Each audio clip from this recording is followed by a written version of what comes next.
Hello everyone, thank you very much for being again here with me. I'm Elle with Elle Furniture, and in this week's project I'm gonna show you how I'm transforming this old, ugly and super used furniture into something I think more beautiful. This furniture has seen them all. It's been in this house for over 20 years, and the people that rent the apartment, the last family that rented, they decided to glue something. It was horrible. It was badly glued and the design was horrible. So I removed that auto adhesive I don't know, it was a foil on the furniture, so I removed the foil, and this is how it remained after I removed it. Quite destroyed, I know. So I'm taking here the hair dryer and I heat the surface so that I can remove easier the glue, the adhesive that was on the furniture. It was really a lot of work to do this, but I took my time and I removed it all. It didn't remain not even a bit.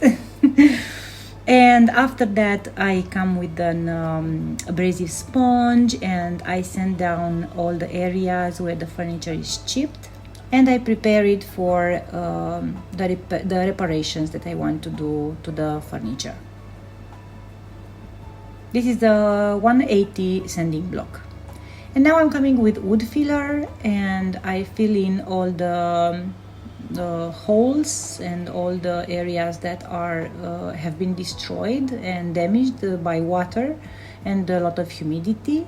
So I fill in and I try to make nicely the corners. And this is the other door, which I'm also sanding. This was not so destroyed, but it had some signs and I prefer to play safe, and so I fixed all the corners and all the areas where the veneer was chipped from the furniture. I applied the wood filler and I recreated the corners if they've been destroyed. And I do the same with the tiles, because the tiles didn't have these spaces filled in when the tile was put on the wall. So I'm finishing now the job.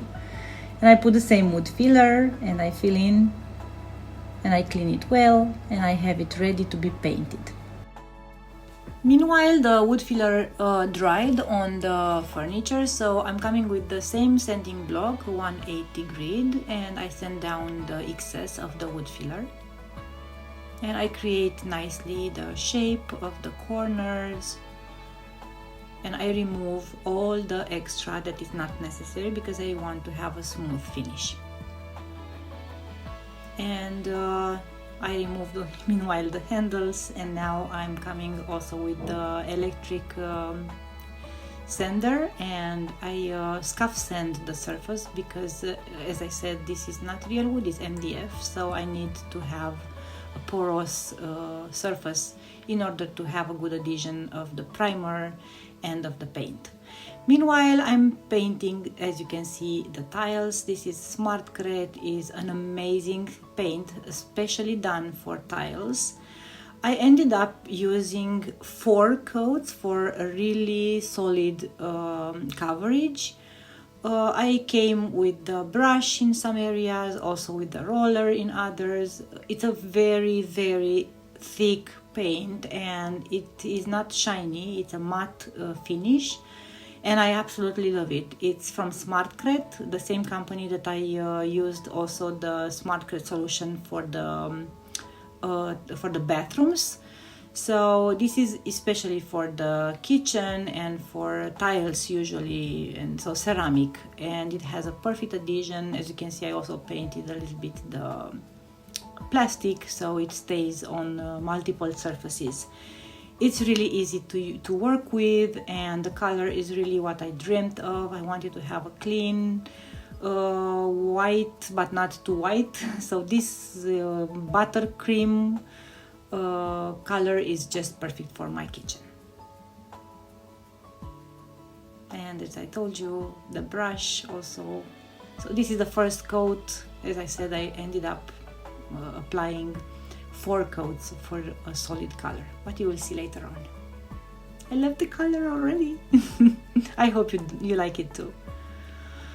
And meanwhile, while the paint is drying on the tiles, I'm coming with the Zinsser primer, the best primer ever, and I apply the first coat. Nothing special, just applying one solid color, not color, one solid coat of the primer. Let it dry. I let it dry around 6 hours in between hands, so in between the first coat and second coat. And meanwhile, while the furniture is drying, now I'm coming with the second coat.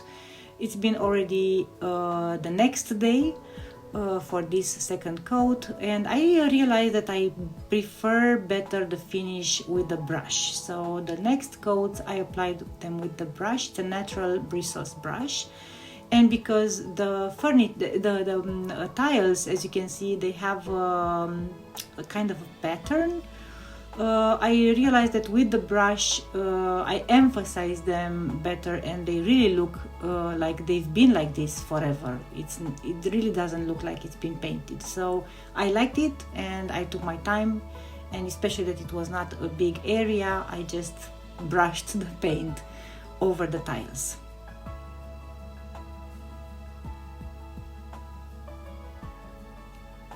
And the second coat of Zinsser, it's also the next day. So I waited overnight for having the paint on the tiles and also the Zinsser perfectly dry.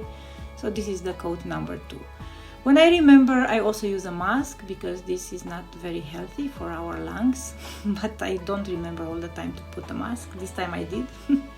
So this is how it looks after the second coat of Zinsser.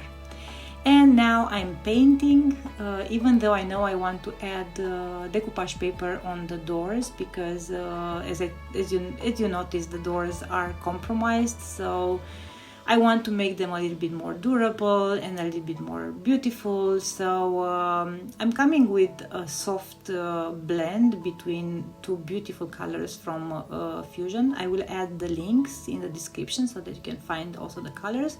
It's called Carriage House, the green, and the white, I think it's I don't remember. So the creamy white, I don't remember, sorry, you will find it in the description. I'm creating this soft ombre. I don't do it perfectly because, as I said, I will add decoupage paper over it, so I don't need any perfection. But I want to have this ombre behind the decoupage paper, and you will understand why, because the visual effect when you put decoupage paper over a blended surface, it's just gorgeous. So I wanted to do this. I took my time and I made this soft blend and I let it dry.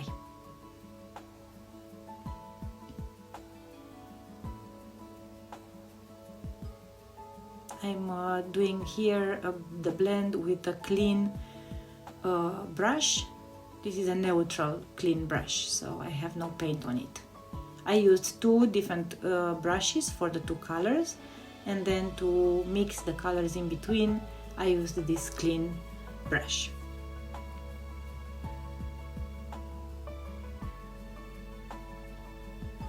And now is the next day. Oh no, this is the same day but in the afternoon. Sorry. So I measured the paper and I come with a sharp knife. This decoupage paper is called Swedish Posse, and it's release done by Any Sloan and Redesign with Prima. You can find all the Redesign with Prima products on their link, on their website, sorry. And I will also have a link attached to my description.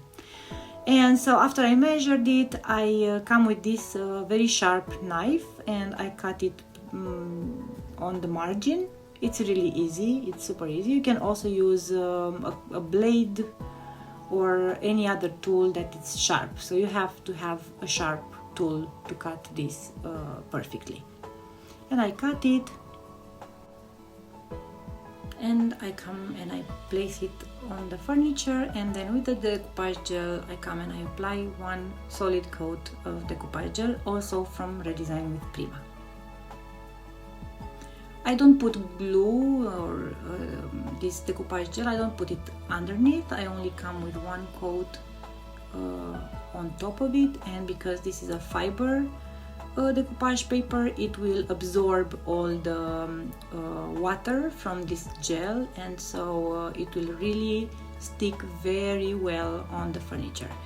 I put on speed some areas of the video, but where I ended the paper, applying the paper, you will see that I don't put any speed or anything. I just want to let you see how much flexibility this paper has, and how many times you can take it away from furniture and place it better, and again place on the furniture and remove it, and you will see. I really took my time because I didn't want to have any wrinkle staying in the kitchen. It really had to be perfectly glued on the surface. So now I will shut up because I talk too much, and I will just let you see how many back and forth I had with this decoupage paper.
And now it's perfect.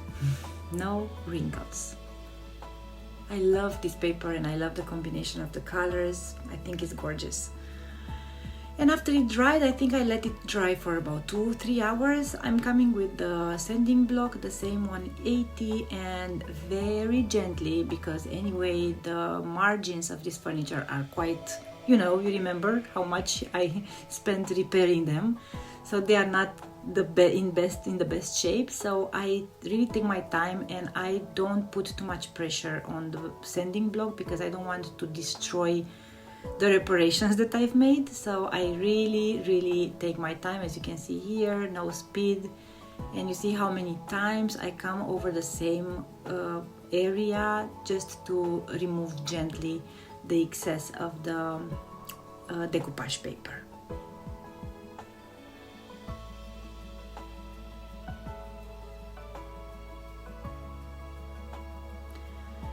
And now it's the next day, everything is dry, the paint is dry, the decoupage paper is dry, so I'm coming with the size for the gold leaf, and I wanted to create some drops, some dripping. I wanted to make some gold dripping. I missed it, and as you can see, they really go straight on the furniture, especially that I don't have any texture underneath. But because the furniture has so many, imperfections, I didn't want the lines, the gold lines, to be really straight, perfect. And you will see later on what I do. I load more the dripping, and when the drip becomes long, then it won't stay straight. And that's exactly what I wanted, because as you can see them straight, I didn't like them. I thought they were too perfect, and the furniture has so many imperfections that I don't need anything perfect. So I applied extra, as you can see here, and when I applied more, they come in all directions, which I absolutely love. And that allowed me to have like kind of lake of gold underneath. So when I will put gold there, then I will hide all the imperfections of the broken veneer. And I did this also on the side, and I also applied the same dripping on the side, on this side. These were quite straight. I would have preferred them a little bit more into all directions. But I like them. I really like them, and I think I didn't make gold dripping for quite a long time, so that was the perfect project to do some new gold drips.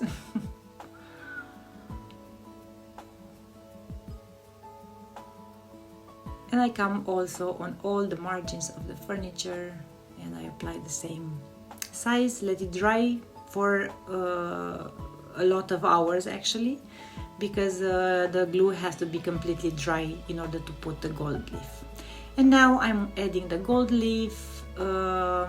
This gold leaf was quite, it was the first time when I used it. It's not the usual one that I use from Redesign with Prima. This one, because I didn't have in stock any of it, so I used something that I bought from Amazon. They were smaller in size, and also you will see very different to apply. So when I remove the excess, you will see how I can take it and put it on the glue, and they will create they will continue actually to have the gold. I don't know how to explain, I will let you see. So I'm now applying the gold leaf, and probably I will get more inspiration to explain when I will remove the extra of the gold leaf. So let's take it slowly, one by one. Now I apply the gold leaf, which is so small, and I applied over 200 imitation gold foil. It's not gold, it's imitation, okay? So no, it's not. Okay, so I press with my brush first, and then I take the extra with my finger and I add it in the areas where I don't have. And as you can see here, that's what I was talking about. With my brush, I take the excess of the gold foil and I grab it on the surface where I have glue and not gold leaf. So you see, so I take the excess and I move the excess down where I don't have gold, and it becomes gold, something that I couldn't do with any other gold leaf. So it was a lot of work, but as you can see, it's really worthy, because it's quite fun to see how it has a very strong pigment, I think, and so it goes a long way. I loved it. This is really nice. This is really something new, and I loved it. Quite messy because it creates a lot of small, very small, tiny small pieces, but I can recover them all from the surface, from the floor, and I add them on the sides, and I really saved most of the small pieces that are falling onto the floor. I hope you like how my husband filmed this. You see, they wanted you to enjoy gold leaf falling into you. And here you see I'm taking the excess and I'm coming over the glued area, and I just make that gold, you see, without new foil, just using the small broken pieces. But it was not economic anyway, so I still used 200 foils, but I also used, and I made a lot of dripping, so. And now I'm using the Stylmeister. It's a natural bristles brush, which I absolutely love for applying dark waxes. This is the next day, and it's I'm applying dark wax. This is a combination of brown and black. Brown I think is too soft, black is too dark, so I combine them, and I have my own tanned wax. And I come and I apply some shadows on the furniture, of course more intense on the margins, and I keep it lighter in the middle. This is just the brown wax, spreading it on the furniture. What is important before doing this wax thing, after I did the gold, I applied one coat of top coat, one coat of top coat from Fusion, because it's gonna be in the kitchen, so I really wanted to be, I really wanted the furniture to be durable, so I had to apply that coat of top coat. And this extra coat of clear wax here, now I'm applying clear wax, and dark wax is gonna play good, and I think it's gonna protect even better the surface in time. It's a kitchen, so I really wanted to apply all the extra protection possible.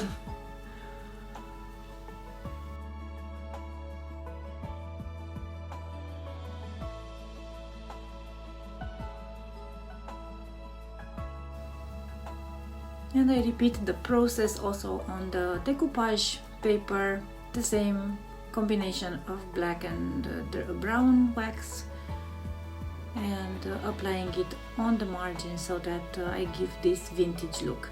And as you can see, because I already have the blend underneath the paper, the wax is really creating a lot of depth. You see how from dark brown to that light center? I love it. I absolutely love this. I hope you like it too. So it's a back and forth process, and I come over the same area until I really like how the shadows are created.